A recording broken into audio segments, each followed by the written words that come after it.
Hi guys, welcome to my channel. So today I want to talk about the ridiculous amount of money that you're gonna have to fork up to afford a one-bedroom apartment just to afford rent in Manhattan. Okay, so currently, just recently, new data just came out and said that the average rent, all right, in New York City is $5,600. All right, so let's take a look at this article from MarketWatch. Want to rent in Manhattan? You'll have to spend nearly $70,000 a year. All right. The rents in Manhattan rose to a record high average of $5,588 in July.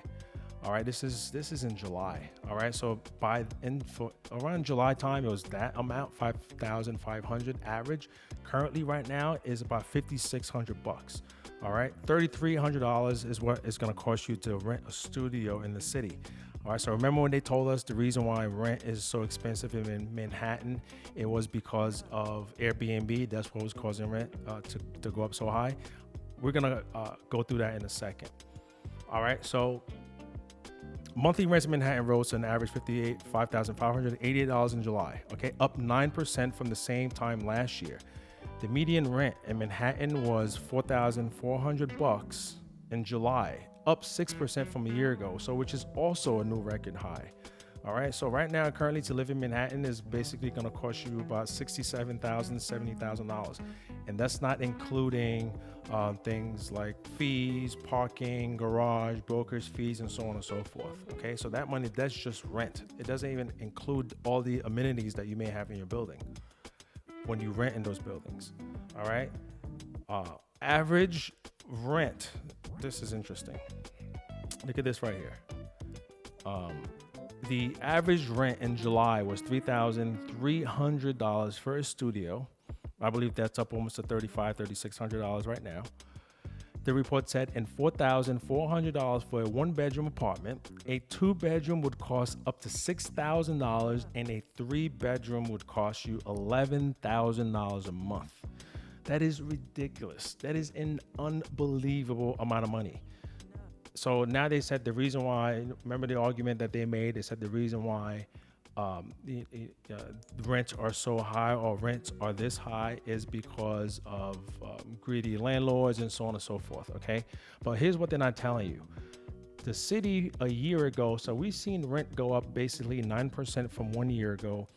This is basic economics, right? The more you build something or the more of something that you have, the less money it will cost. Now, if the city is not keeping up with building new buildings, new apartments, and so on and so forth, now the apartments that are available, the ones that are left, are going to be a lot more expensive, right? It's basics. Okay, so why is it that the rent is going up so much in New York City? About a year ago, in July of 2022, the city council members and also part of the state, they canceled the 421A tax abatement. Okay, now what is that? What is the 421A tax abatement? The 421A tax abatement was basically implemented back in 1971. When New York City and the rest of the city was basically falling apart, empty lots, cars being abandoned. The city was a complete nightmare, disaster place. So the city implemented it was basically a tax incentive to allow developers to tell them, hey, come back to New York City, let's rebuild here. We can create the greatest city in America. We'll give you tax incentive to do so, 10 to 15 years, some of them up to 25 years. So as that went on, more and more developers came back to New York. They started building, buying up empty lots, creating more housing for people. So over time, that has also changed. All right. So over the years, as the city started to grow, as the city's finances were coming in order, so to speak. They tweaked that program back in 2016 when de Blasio was mayor. He even added another component to it. Basically, any developer that's building anything in the city, in Brooklyn or in Queens, anywhere, they have to add an affordable housing component to that as well. Now, the city council basically killed that tax incentive. Okay, so their argument is that these developers were taking advantage and that they are spurring up basically gentrification in neighborhoods, building these buildings and bringing in people that makes about 130% above than the neighborhood income and so on and so forth. So they argue that these developers are taking advantage of loopholes and that they're creating disruption and displacement, and they're going to neighborhoods and making things worse.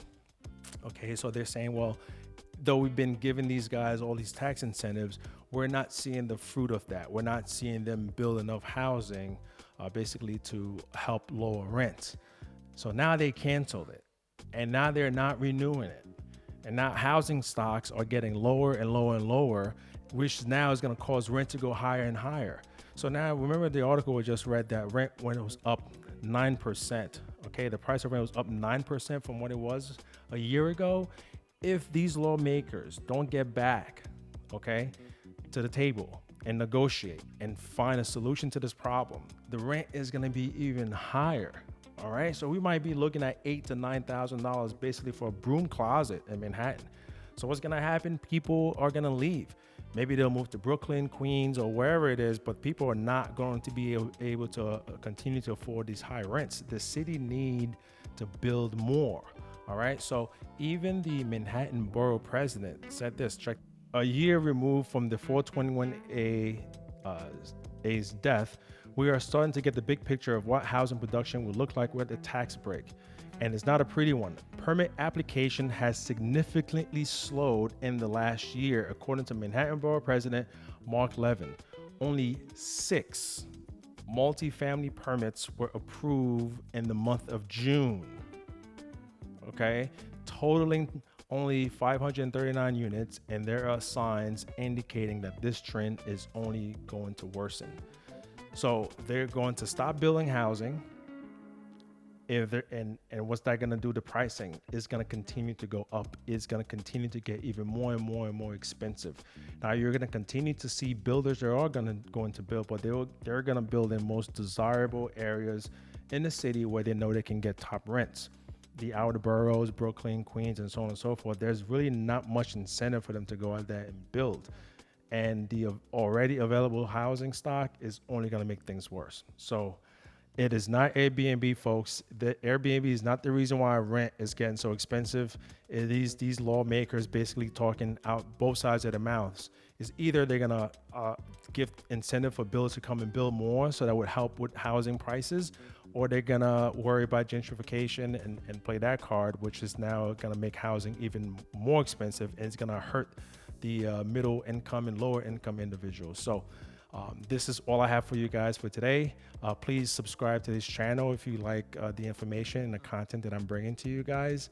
Share with your friends, and I'll see you soon.